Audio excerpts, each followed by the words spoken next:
Wapendwa wa Mwenyezi Mungu, Bwana asifiwe. Tunamshukuru Mungu, ni nafasi nyingine tena tunaendelea na muendelezo wa majifunzo yetu patakatifu na mpango wa ukombozi. Na leo liko somo tena mbele yetu, ninaamini litakubariki. Ni somo la muhimu la pekee lenye kichwa kinachosema kilio cha usiku wa manane. Ninayekualika katika majifunzo haya ni mimi, mtumwa wa Mwenyezi Mungu, mchungaji Fulgence Mangosongo wa kanisa la Waadventista wa Sabato.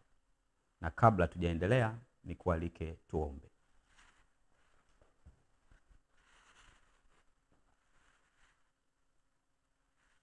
Baba yetu mwema uliye mbinguni, mimi mtumwa wako na mtazamaji tunakubali kujiweka wakfu na tunakubali huduma ya mawakala wa kimbingu. Katika kujifunza huku, tuongozwe na hekima ya mbinguni, mapenzi yako yatimizwe, ukawe nasi tangu mwanzo hata mwisho, kwa jina la Yesu, amina. Kilio cha usiku wa manane. Ni kualike tupate wasaa wa kusoma kitabu kinachoitwa Ujumbe wa Awali. Ninachukua sasa kitabu cha Ujumbe wa Awali ili tusome. Ni hiki hapa. Kama unavyoona nembo yake hapo chini ni kubwa tu, inaonekana ni kutoka Ufunuo Publishing House. Ni kitabu chetu kutoka katika kituo chetu cha uchapaji. Situmii kitabu hapa ambacho hakitoki UPH.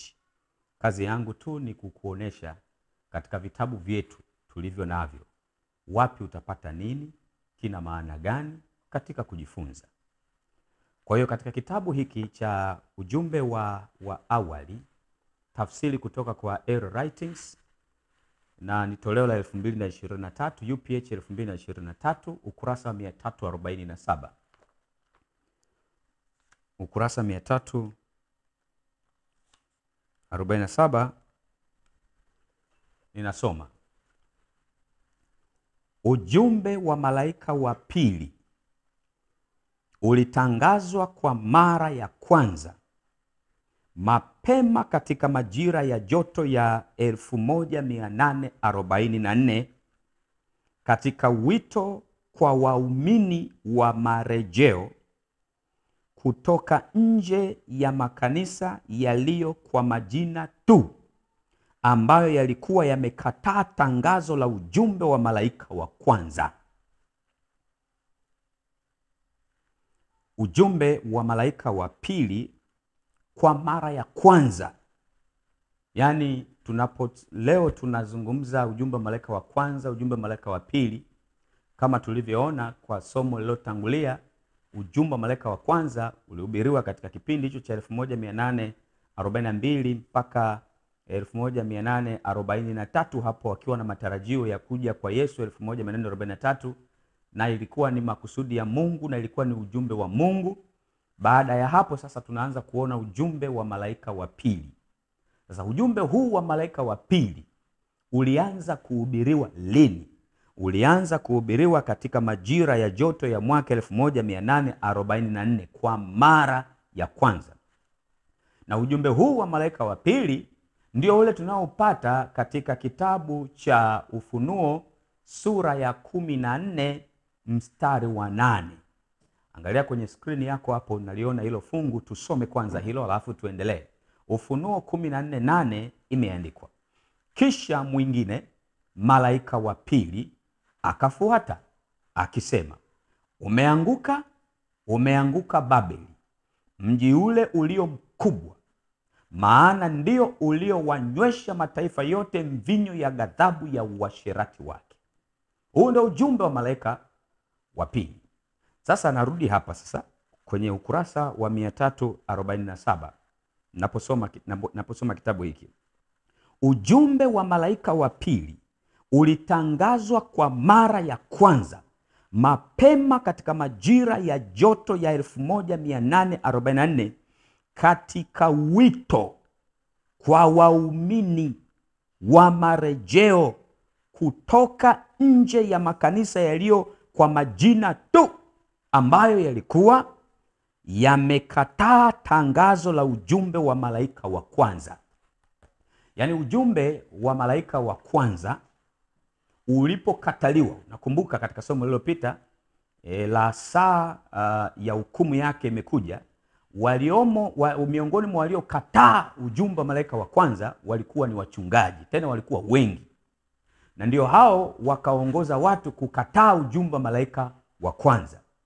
Sasa hayo makanisa kipindi hicho waliokataa ujumbe wa malaika ule wa kwanza hawakufaa kwa ajili ya ujumbe wa malaika wa pili. Kwa ujumbe wa malaika wa pili unapokuja ni ujumbe wa kuwataka wale waliopokea ujumbe wa marejeo, yaani ujumbe wa malaika wa kwanza walioukubali, watoke, wajitenge na makanisa yaliyokataa ujumbe wa malaika wa kwanza. Kwa hiyo umeanguka Babeli, maana yake makanisa hayo ni makanisa ya kibabeli yaliyoanguka. Kwa hiyo watoke, tokeni kwake enyi watu wangu. Kwa hiyo ikabidi watoke, na hapo ndipo sasa utangazwaji wa ujumbe wa malaika wa pili ndio unayokuja kutuletea lile kundi la wanamarejeo, ambaye kutokea katika kundi hilo ndipo kanisa la Waadventista wa Sabato linapoibuka.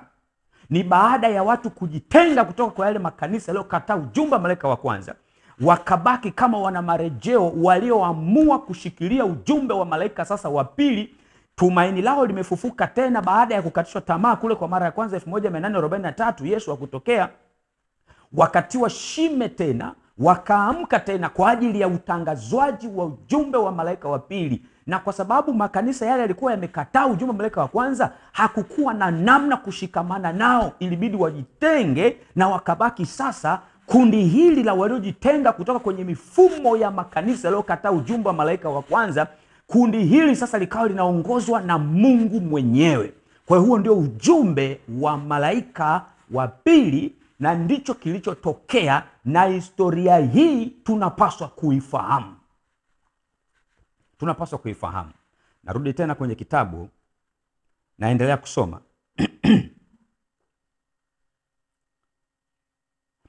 Na ingawa ni kweli kwamba ujumbe wa malaika wa kwanza, ujumbe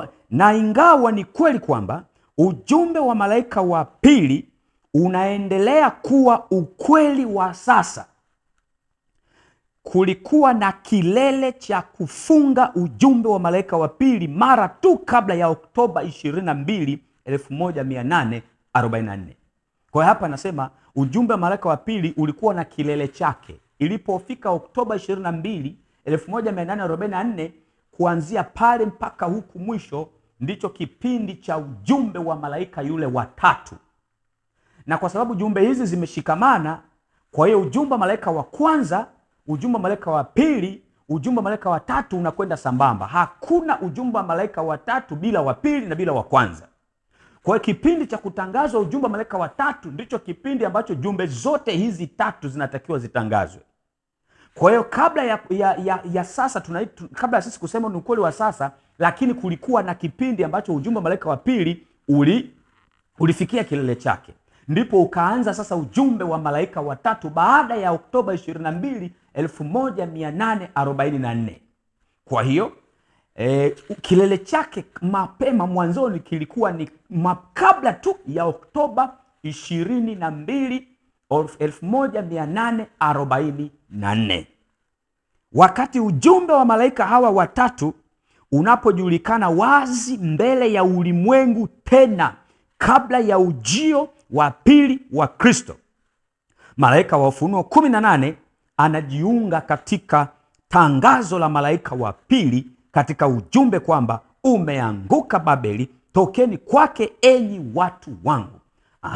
Kwa hiyo kuna mara ya kwanza ujumbe wa malaika wa pili ulipelekea watu kujitenga na makanisa ya Babeli, na ndiko likaja kundi la kanisa la Waadventista wa Sabato likaibukia hapo. Sasa huku mwishoni, sasa kundi hili la hawa Waadventista wa Sabato hawa ndilo kundi ambalo limekabidhiwa onyo la mwisho kwa ulimwengu. Ndilo kundi ambalo limejengwa lina ujumbe ambao una ngazi tatu: ujumbe wa malaika wa kwanza, ujumbe wa malaika wa pili, ujumbe wa malaika wa tatu. Wamesimama kwenye jukwaa lenye ngazi tatu, na linaitwa jukwaa lililo imara. Jukwaa lenye ngazi tatu ndio wamekabidhiwa. Sasa basi, kundi hili wamekabidhiwa ujumbe huu huku mwishoni, muda mfupi kabla Yesu ajaja mara ya pili kiuhalisia. Lazima miongoni mwa kundi hili waandaliwe, wajazwe Roho Mtakatifu ili wafae sasa kuhubiri jumbe za malaika wa kwanza, wa pili na watatu. Na jumbe hizi za malaika wa kwanza, wa pili na watatu zitakapowekwa wazi kwa ulimwengu mzima, ndipo sasa malaika wa 4 wa Ufunuo 18 atafuatia. Malaika wa 4 wa Ufunuo 18 anakuja na ujumbe ule wa malaika wa pili: umeanguka Babeli. Alafu wito unakuja: tokeni kwake enyi watu wangu. Kwa hiyo kutakuwa na kuitwa kutoka tena kwenye makanisa yanayounda Babeli. Kundi la Waadventista wa Sabato sio Babeli, ila kundi hili ndilo litakalotumiwa kuwaita watu walioko kwenye makanisa ya Babeli watoke huko. Kwa nini? Kwa sababu wanayo huko kuna mafundisho ya Babeli, kuna mafundisho ya lile kanisa lililoasi, mafundisho ya mpinga Kristo ambalo limewanywesha mataifa yote mvinyo wa ghadhabu ya uasherati wake. Kwa hiyo kutakuwa na wito wa kutoka. Sasa angalia historia hii tujifunze vizuri. Wito wa ujumbe wa malaika wa pili kwa mara ya kwanza ilikuwa ni kuwafanya wale ambao wamepokea ujumbe wa malaika wa kwanza wajitenge na wale waliokataa ujumbe wa malaika wa kwanza. Kwa hiyo kwenye hili kanisa la Waadventista wa Sabato kutakuwa na mtengano pia, kutakuwa na separation pia, kutakuwa na mpasuko pia. Waadventista wa Sabato ambao wanaukataa ujumbe wa malaika wa kwanza, wanaukataa ujumbe wa malaika wa pili, wanaukataa ujumbe wa malaika wa tatu, wanalikataa jukwaa lililo imara, wanakataa jukwaa lile ngazi tatu, ujumbe wa malaika wa kwanza, wa pili na watatu. Hakutakuwa na namna, lazima wajitenge na wale waliopokea ujumbe wa malaika wa kwanza, wa pili na watatu. Lazima kuwa kuna kujitenga na wale waliosimama juu ya jukwaa lililo imara lenye ngazi tatu. Na hiyo mpasuko huo unafanyika sasa. Ni kipindi cha mchekecho, kipindi cha mtikisho. Mungu anapotuma maonyo, anatuma jumbe hizi zirudi kuhubiriwa kwa kanisa la Waadventista wa Sabato. Jumbe hizi kwa wale watakao kataa wanakuwa shaken out, wanachekechwa na kutupwa nje. Watabaki wachungaji ndio, lakini wamekataliwa. Watabaki viongozi wa kanisa ndio, lakini wamekataliwa. Watabaki wanaimba kwaya washiriki, lakini wamekataliwa. Watabaki wazee wa makanisa, lakini wamekataliwa. Watabaki mashemasi, lakini wamekataliwa. Wataendelea kuja kanisani siku za Sabato, lakini wamekataliwa kwa sababu wamekataa ujumbe wa malaika wa kwanza, ujumbe wa malaika wa pili, ujumbe wa malaika wa tatu. Wale wanaoshikilia ujumbe huu, wanaposikia hili onyo, wanaposikia miito hii, wanaamua kunyenyekea kwa toba na maungamo. Wanapoamka na kumtafuta Mungu, wanatiwa alama. Sealing ina take place. Wanatiwa alama baada ya sheria ya Jumapili ya kitaifa Marekani kutangazwa. Kundi hili ambalo liko sealed, hao ndio watakaopokea mvua ya masika, na hao ndio wataanza kuhubiri jumbe zile sasa za malaika wa kwanza, wa pili na watatu. Wakati wao wenyewe tayari jumbe hizi zimekwisha watakasa, wamekwisha kuwa watakatifu, wamekwisha upata ushindi wa dhambi kabla ya sheria ya Jumapili ya kitaifa Marekani haijapitishwa, kwa kuwa tayari wao wameshakubaliwa katika vitabu vya mbinguni, katika mahakama, katika kizimba cha mahakama ya mbinguni. Kwa hiyo wao wana tabia ya Yesu. Ndio sasa hao wanaotumiwa sasa na Yesu kumaliza kazi, onyo la mwisho kwa ulimwengu. Injili, habari njema ya ufalme itakwenda kwa kasi ulimwengu mzima, na hawa waliojazwa Roho Mtakatifu mwanzoni wataanza kuhubiri ujumbe wa malaika wa kwanza, wa pili na watatu kwa uwazi kama ulivyo. Sasa kwa kadri wanavyoendelea wataanza kuhubiri polepole. Kwa mujibu wa Pambano Kuu sura ya 38, onyo la mwisho, watahubiri polepole wakiwa na uzoefu ule ule wa kuogopa mamlaka na kuogopa serikali lakini wakiwa kazini wanahubiri. Roho Mtakatifu anapowajilia kama mvua ya masika, hawataweza tena kuzuia ujumbe. Ndipo sasa hapo inakuwa mwanzo wa kilio kikuu. Kilio kikuu maana yake ni ujumbe wa malaika yule wa 4, Ufunuo 18,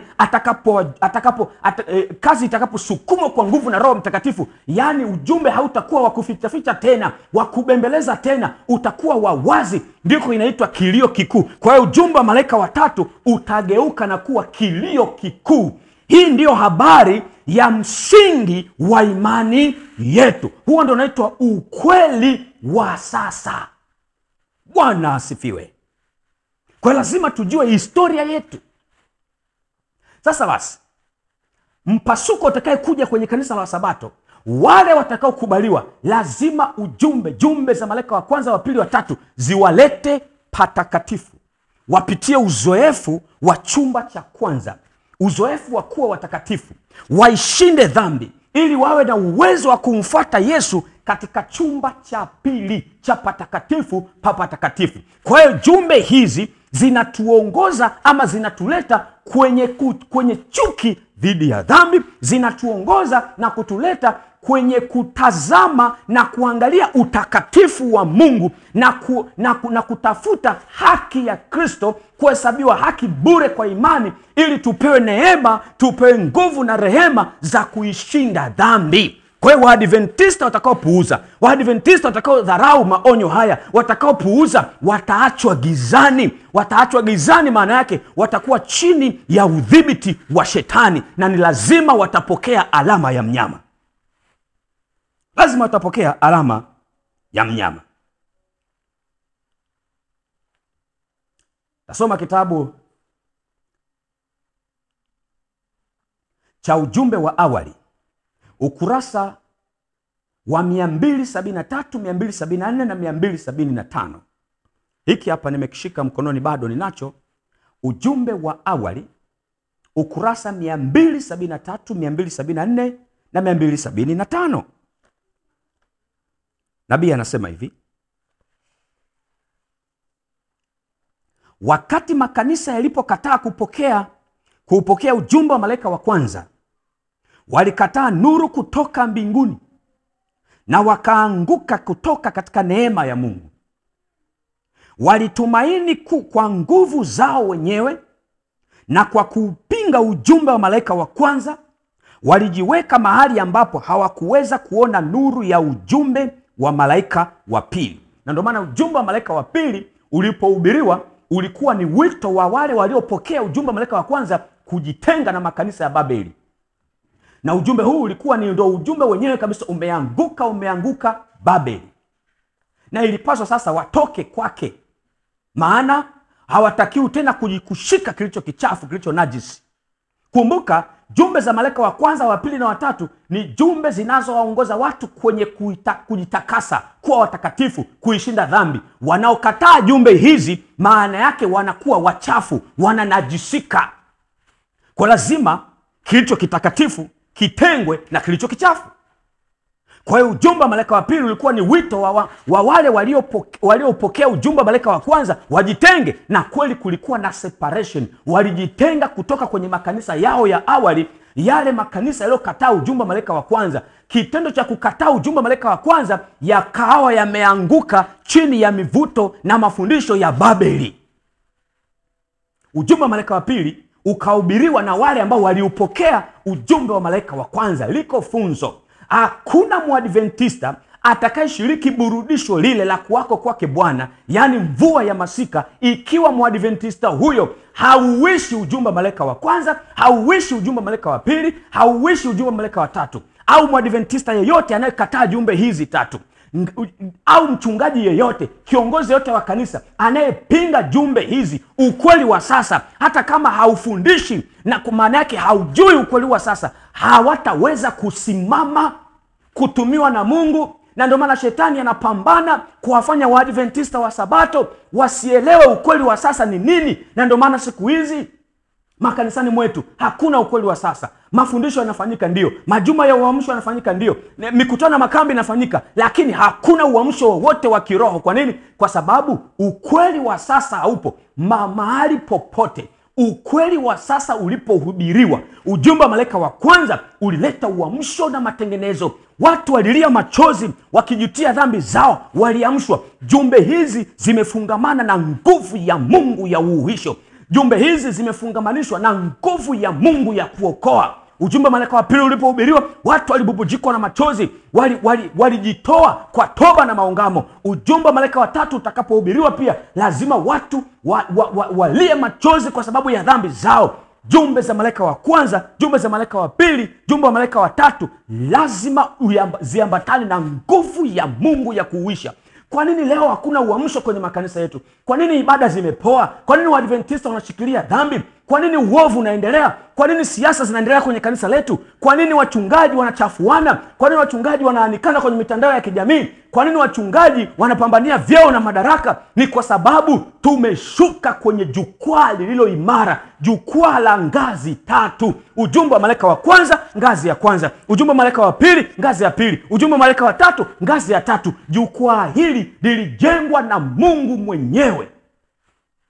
Kitendo cha kushuka kwenye jukwaa hili, hatuna nguvu tena. Hatuna uwezo wa kumshinda shetani tena. Hatuna uwezo wa kuishinda dhambi tena. Hatuna uwezo, hatuna ujumbe tena. Tumebaki ni kama speechless. Hatuna uwezo wa kuhubiri tena. Hatuna nguvu. We are powerless kwa sababu tumeacha nguvu ya ule ujumbe wa malaika watatu, nguvu ya zile jumbe za malaika wale watatu, nguvu ya ukweli wa sasa tumeacha. Light kama tungelielewa ujumbe huu ukirudishwa, yani tukapanda tena kwenye jukwaa lililo imara, tukapanda tena kwenye jukwaa lililo imara, jukwaa lenye ngazi tatu. Ujumbe huu ukaanza kufundishwa. Mikutano yetu ya makambi ni ukweli wa sasa. Majuma yote ya uamsho, ondoa majuma ya uwakili, ondoa majuma ya familia, ondoa juma la elimu, ondoa juma la afya, ondoa juma la vijana. Majuma hayo yote kufanyika replacement ya ukweli wa sasa. Ondoa lesoni zote zisizo na ukweli wa sasa, zikatengenezwa, zikaandaliwa lesoni zenye ukweli wa sasa. Ondoa kesha la asubuhi ambalo halina ukweli wa sasa, leta kesha lenye ukweli wa sasa. Ondoa sabato maalum ambazo haziwaongozi watu kwenye ukweli wa sasa. Sabato zote zifanye kuwa ni sabato za watu wanajifunza neno la Mungu, wanajifunza ujumbe wa sasa. Nataka niwaambie, kutatokea uamsho usio wa kawaida kwenye makanisa ya Waadventista wa Sabato. Ndoa za watu zitapona, afya zitapona, uwakili utainuka. Yote hayo yamekufa kwa sababu tumeondoa ujumbe, nguvu ya ujumbe wetu. Ndicho hicho tu. Kwa kanisa mwaka mzima linaonekana liko kazini tangu Januari mpaka Disemba. Ratiba zinatoka juu, zinashuka chini. Sabato hii ni sabato fulani, sabato hii ni sabato fulani. Watu wamekariri taratibu za kidini. Tukifika kanisani kuna sabato darasa la walimu.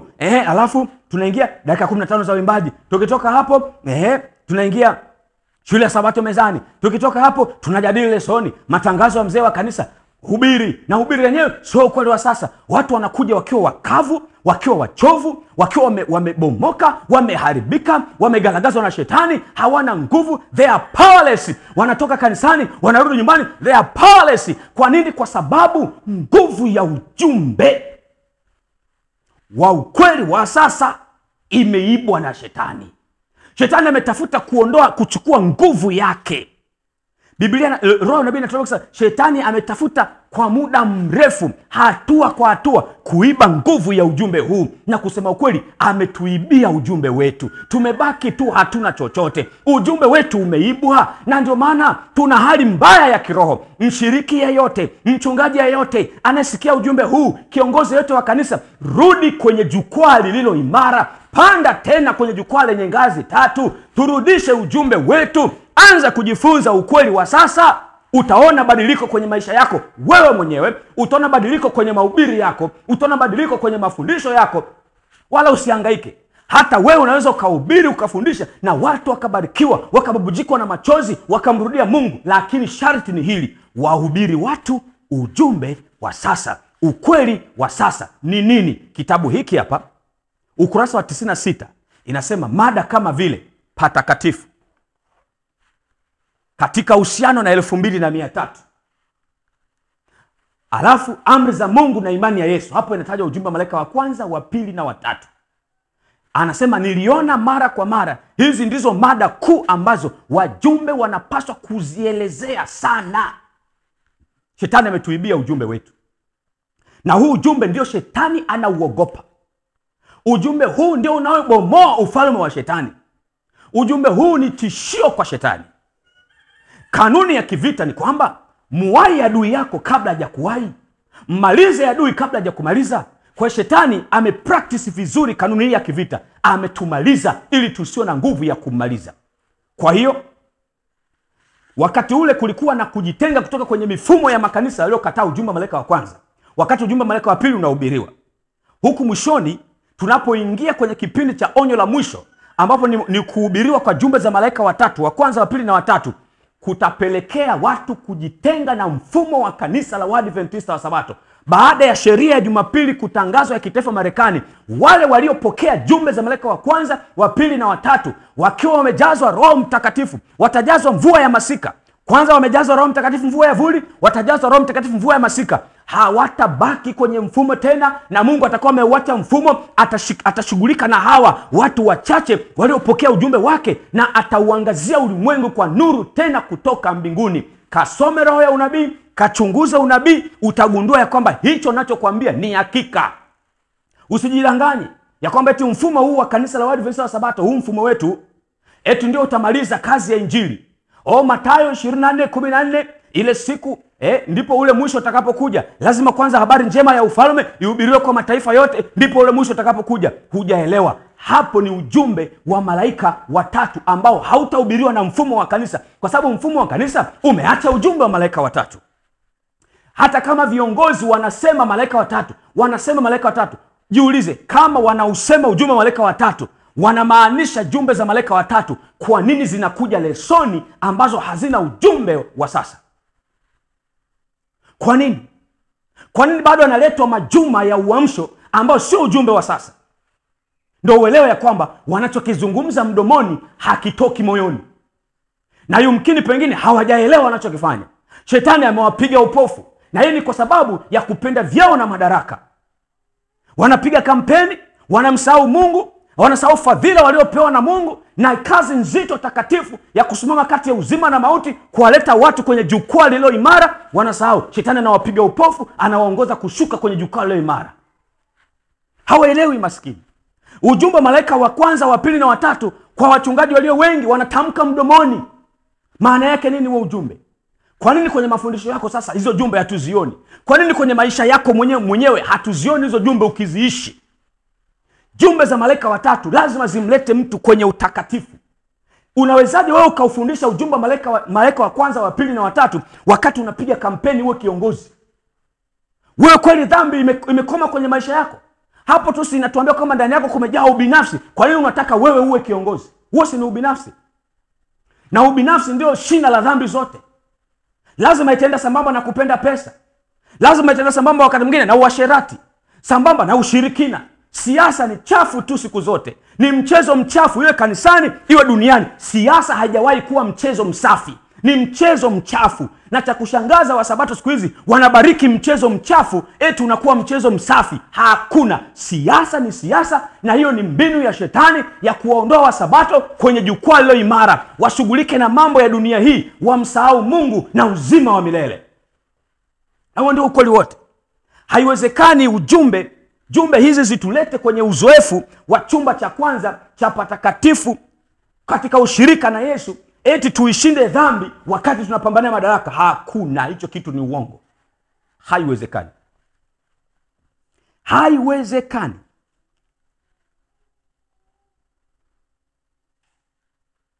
Karibu, bado niko ukurasa wa 273. Karibu na mwisho wa ujumbe wa malaika wa pili, niliona nuru kubwa kutoka mbinguni ikimulika juu ya watu wa Mungu. Miale ya nuru hii ilionekana kung'aa kama jua. Kisha nikasikia sauti za malaika zikipazwa, haya bwana harusi, tokeni mwende kumlaki. Hii haya bwana harusi, tokeni mwende kumlaki, tunaipata wapi kwenye Biblia? Ni Mathayo sura 25, kile kisa cha wanawali 10, 5 wapumbavu na 5 wenye busara. Kumbe kile kisa kilikuwa kinamaanisha ujumbe ilikuwa inamaanisha kipindi cha hitimisho la ujumbe wa malaika wa pili. Ndio maana inaitwa kilio cha usiku wa manane, na ndilo somo tulilo nalo, kilio cha usiku wa manane. Kile kitendo cha kusema haya bwana harusi, twendeni tumlaki, tokeni tumlaki bwana harusi, ilikuwa ni kilio cha usiku wa manane. Kilio hiki cha usiku wa manane kilitokea mwishoni kabisa, karibia na tarehe 22 Oktoba 1844, wakati wa kilele cha ujumbe wa malaika wa pili. Ndipo kinapatikana kilio cha usiku wa manane. Tuangalie kidogo kwenye kitabu cha Pambano Kuu. Narudisha kitabu ili tusome kitabu cha Pambano Kuu. Kitabu cha Pambano Kuu nilicho nacho hiki hapa, UPH, Ufunuo Publishing House. Ili ni toleo la 2024. Ni sura ya 24 inayosema patakatifu ni nini? Hapana, patakatifu ni nini ni sura ya 23. Sura ya 24 inasema ndani ya patakatifu pa patakatifu. Ndio sura hiyo ya 24 nataka tuisome. Ndani ya patakatifu pa patakatifu. Ukurasa wa 553. Kitabu cha Pambano Kuu UPH 2024 ni ukurasa wa 353. Sura ya 24, ndani ya patakatifu pa patakatifu. Kuja kwa Kristo kama kuhani wetu mkuu ndani ya patakatifu pa patakatifu kwa ajili ya utakaso wa hekalu, kunakotajwa katika Danieli 8:14. Kuja kwa mwana wa Adamu kwa mzee wa siku, kama kulivyoelezwa katika Danieli 7:13, na kuingia kwa Bwana ndani ya hekalu lake, kulikotabiriwa na Malaki sura ya 3 mstari wa 1. Ni maelezo ya tukio lile moja, na limewakilishwa pia na ujio wa bwana harusi kwenye harusi ulioelezwa na Kristo katika mfano wa wanawali 10 wa Mathayo 25. Wakati wa kiangazi na wavuli mwaka 1844, tangazo, haya bwana harusi, tokeni mwende kumlaki, lilitolewa. Makundi mawili yanayowakilishwa na wanawali wenye busara na wapumbavu yalijitokeza. Kundi moja lililotazamia ujio wa Bwana na ambao walikuwa wakijiandaa kwa bidii kukutana naye, na kundi jingine ambalo wakiwa wamebanwa na hofu na wakitenda kwa msisimko waliridhishwa na nadharia ya ukweli, lakini hawakuwa na neema ya Mungu. Katika mfano wa bwana harusi alipokuja, nao waliokuwa tayari wakaingia pamoja naye harusini. Kuja kwa bwana harusi kunakooneshwa hapa kunatokea kabla ya harusi. Harusi huwakilisha upokeaji wa Kristo wa ufalme wake, mji mtakatifu Yerusalemu mpya, ambao ni mji mkuu, nao huwakilisha ufalme na unaitwa bibi harusi, mke wa mwana kondoo.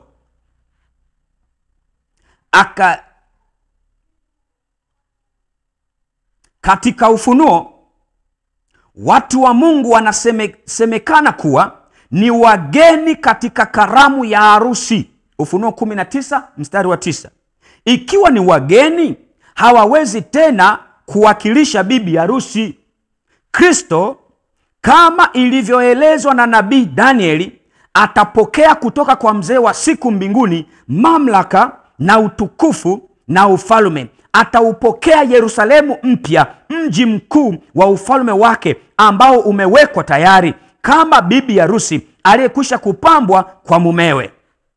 Akiwa amepokea ufalme, atakuja katika utukufu wake kama mfalme wa wafalme na Bwana wa mabwana, kwa ajili ya ukombozi wa watu wake, ambao wataketi pamoja na Ibrahimu na Isaka na Yakobo mezani mwake katika ufalme wake, kushiriki katika karamu ya harusi ya mwana kondoo.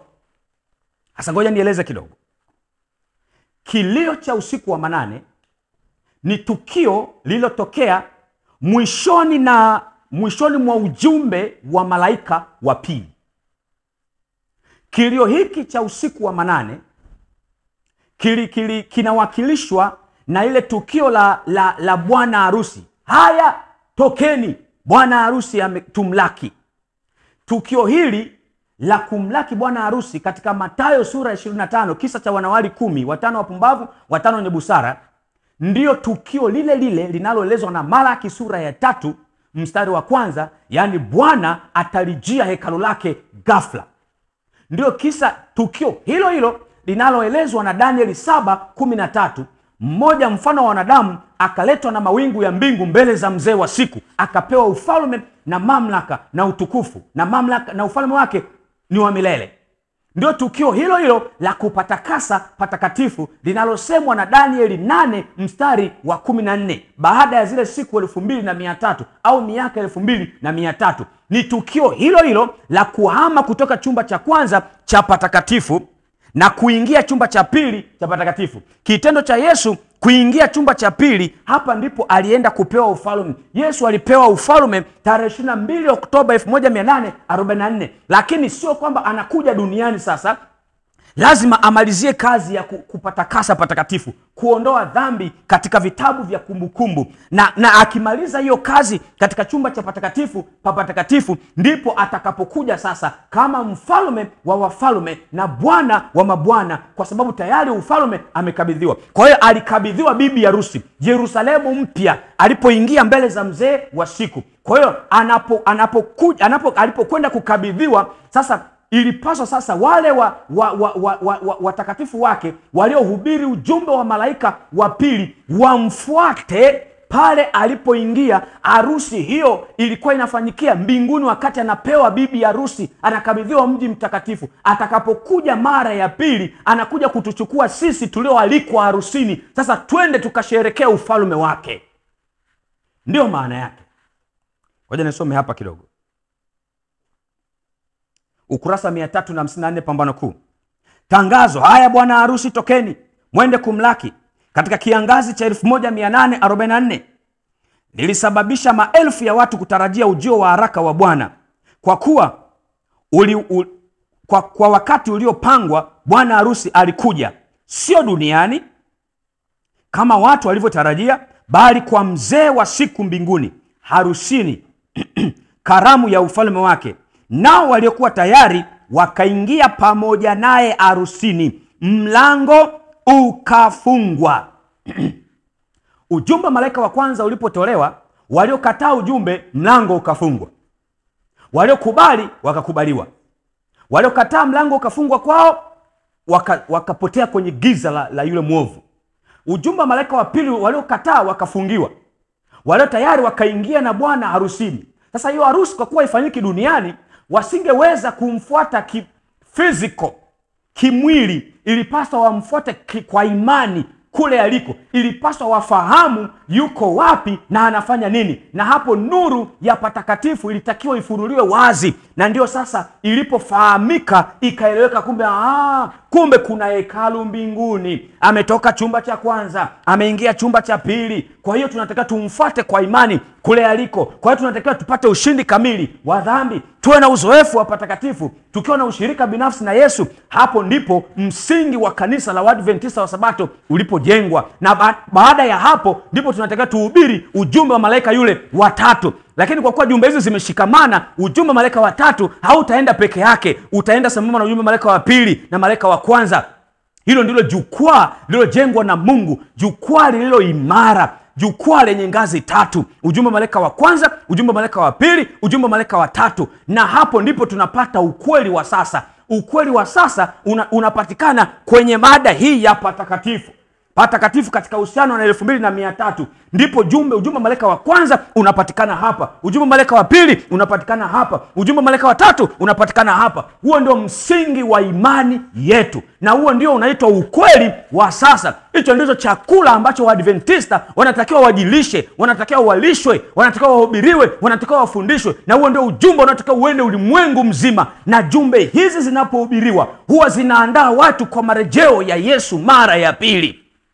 Jumbe hizi zinawaongoza watu kuwa watakatifu, kuichukia dhambi na kuelewa namna gani wanaweza kuishinda dhambi. Kanisa la Mungu liko goigoi, limejaa watu wazembe, wavivu, watu wanaopenda ulimwengu, wanapenda anasa, wanapenda dhambi, wanapenda mambo machafu. Ni kwa sababu ujumbe ambao ndio nguvu ya kuuisha, nguvu ya kuokoa, ujumbe huu tumeweka kando. Kwa hiyo watu wana njaa, hawana chakula, wana utapia mlo wa kiroho. Lazima wachungaji, viongozi wa kanisa, wahubiri wa neno, wafundishaji wa neno, wainjilisti, wazee wa makanisa, turudishe balanced diet, tuwalishe watu chakula cha kiroho ili sasa wapate kuwa na afya njema ya kiroho, waokolewe. Tusipofanya hilo, tutakataliwa na Mungu, tutabaki kwenye giza la shetani, na Mungu atainua watu wengine, watu wa kawaida, watafundisha watu. Wale walio tayari watakuwa tayari kwa ajili ya mvua ya masika. Kwa hiyo sheria ya Jumapili inapotangazwa ya kitaifa Marekani,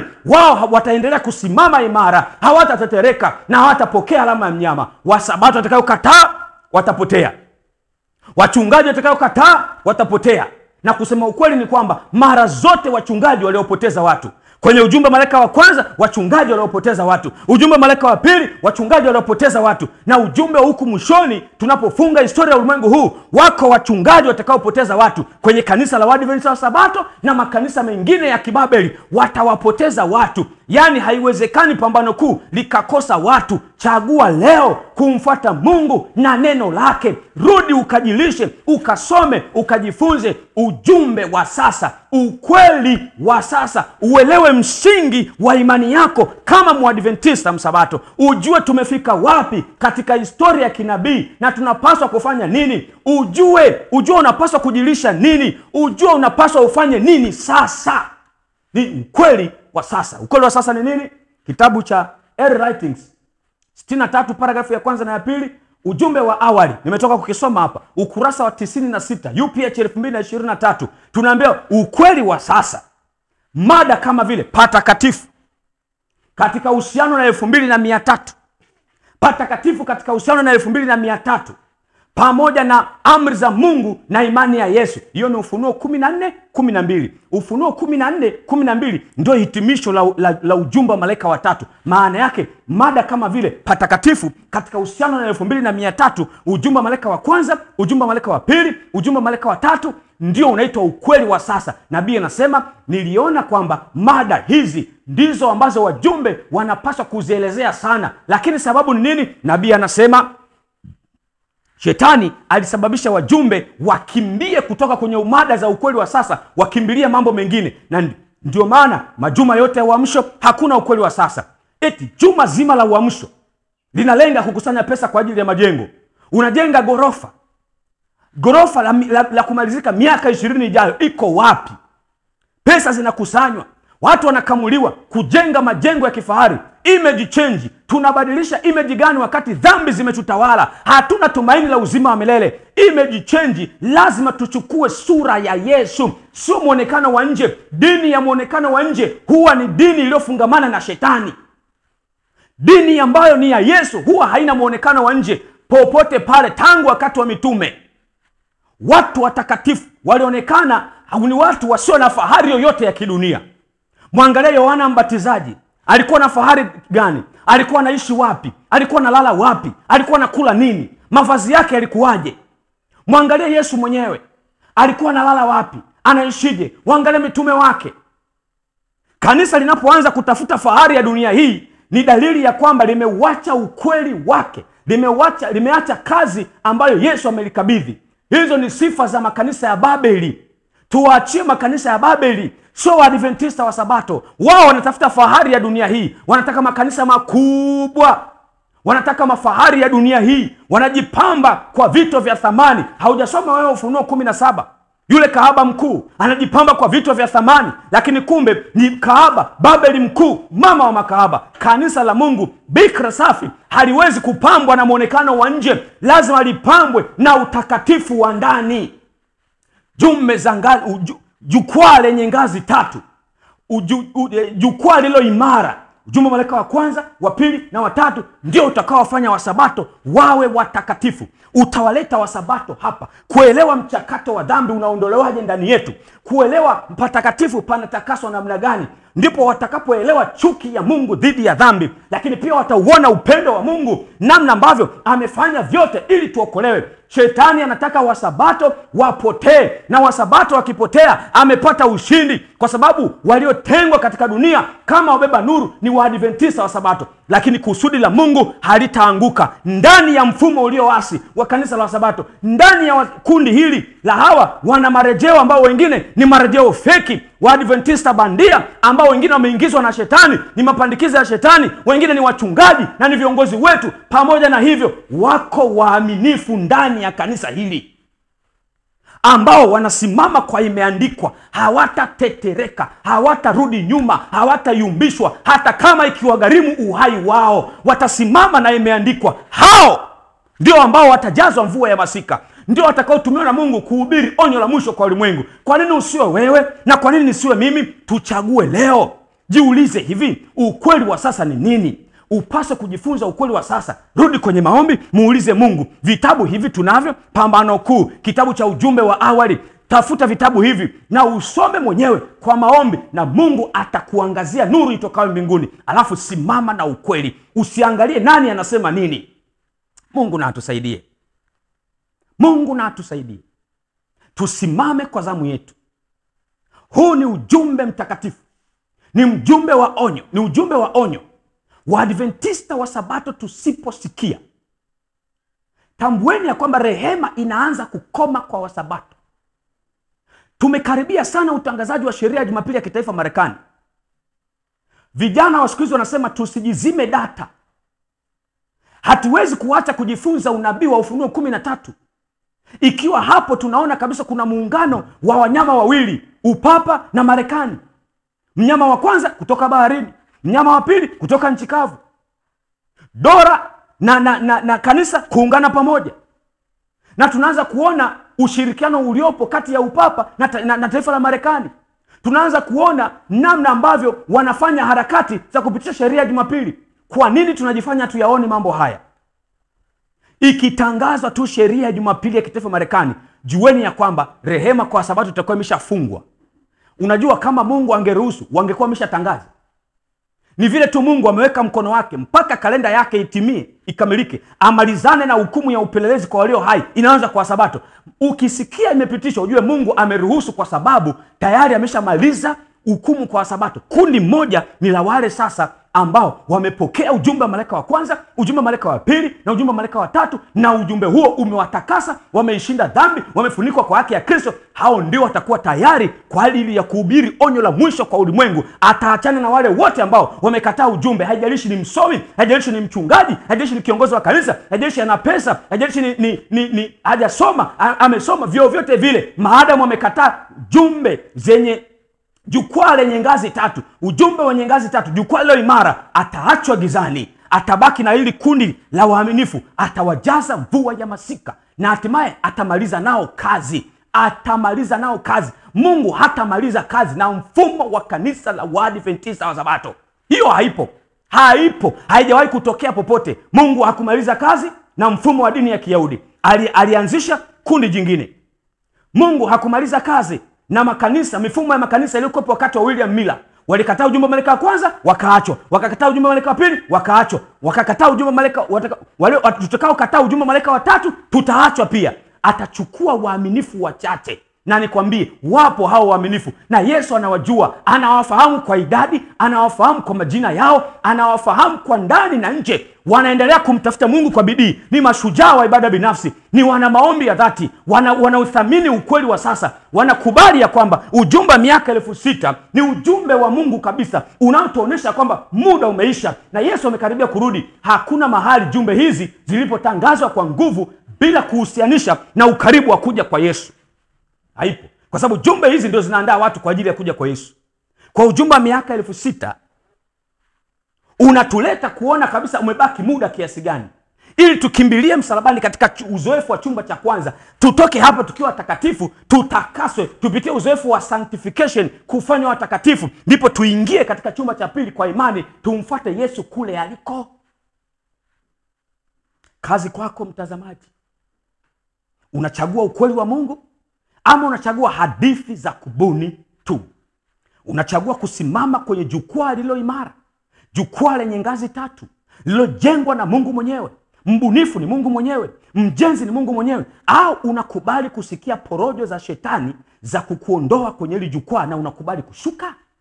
Kama umeshashuka, panda tena. Enyi wachungaji, kama mmeshuka kwenye hili jukwaa, rudini tena kwenye hili jukwaa. Anzeni kufundisha ujumbe wa ngazi 3.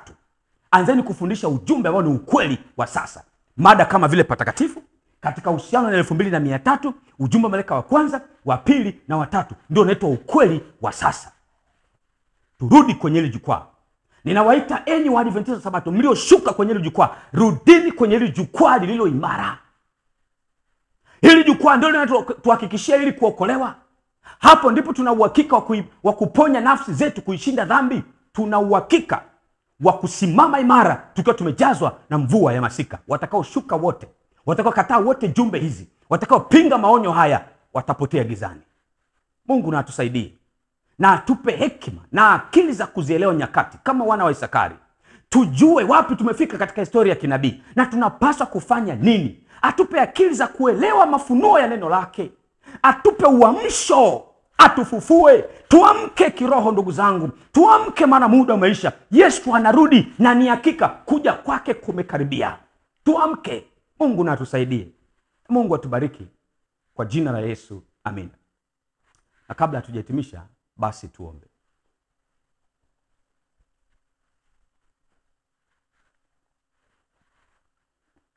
Baba mtakatifu,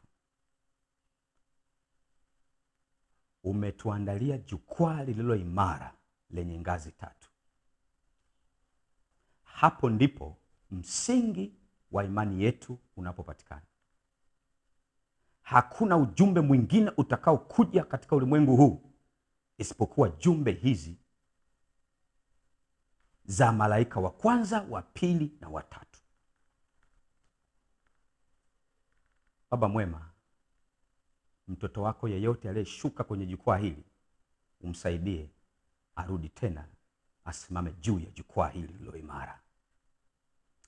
Tupatie ushindi kamili wa dhambi. Tujaze kwa Roho Mtakatifu, kwa jina la Yesu. Amina.